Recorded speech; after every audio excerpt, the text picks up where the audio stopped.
Welcome everyone to the home of finding sweet chocolate Easter eggs within our video games. Well, okay, perhaps not chocolate ones, but it's as good as having and finding the real thing, but just on a different level, as this is the Easter egg hunter.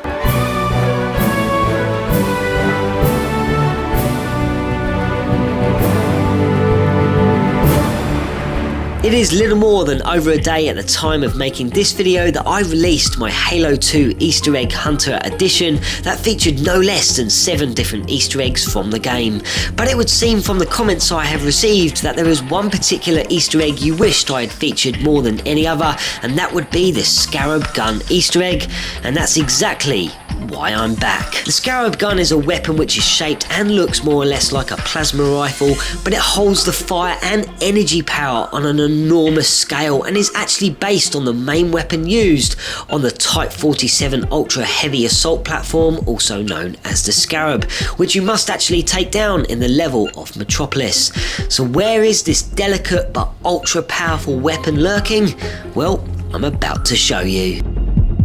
Number 1. There are numerous ways to get a hold of the Scarab Gun within the level Metropolis, and all are fairly tricky and slightly hard to pull off, but it is of course certainly possible, and this will require patience and a bit of practice, and I am going to use the Banshee Method to grab the gun. So firstly, once the cutscene to Metropolis is finished, grab yourself a Warthog and race on over the bridge, while avoiding the Banshees, rafts and enemy fire, and once on the other side, head through the open barriers and enter the tunnel in front of you, and quickly spin the Warthog 180 degrees around. Your next job is to lure one Banshee into the tunnel, so you'll now need to reverse down the tunnel, so 1, you can keep an eye on the Banshee making sure it doesn't leave the tunnel, and 2, so you lure it down to the first blockade. Once you reach the first blockade, get out of your Warthog and quickly kill all the enemies, including your soldier friends, otherwise they will destroy the Banshee and you'll have to start over again. Now here comes the time consuming part, as you need to make sure that the Banshee flies through the gap in the first blockade,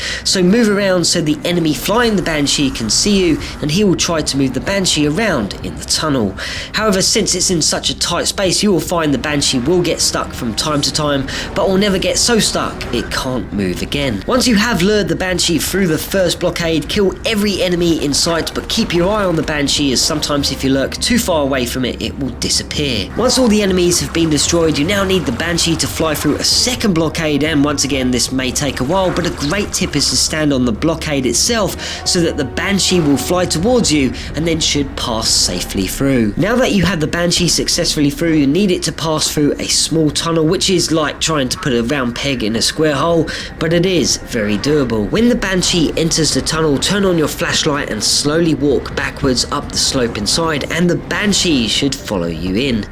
You now need to head to the left of the tunnel until you see another entrance, but whatever you do, do not pass this entrance, otherwise the map will load and the Banshee will disappear. Now try and lure the Banshee into this entrance and destroy one of its wings, which will enable you to be able to push it into this new tunnel, and once the game reads loading done, hop into the Banshee and start maneuvering it out the tunnel and quickly fly high into the sky before being shot down. Towering the sky, you will see a large long platform, and it will take several moments to reach it, but once you're there, lower the Banshee and hop on out, and now behold the Scarab Gun. And with that, I will leave you with some footage of it in use, and until next time, this is the Easter Egg Hunter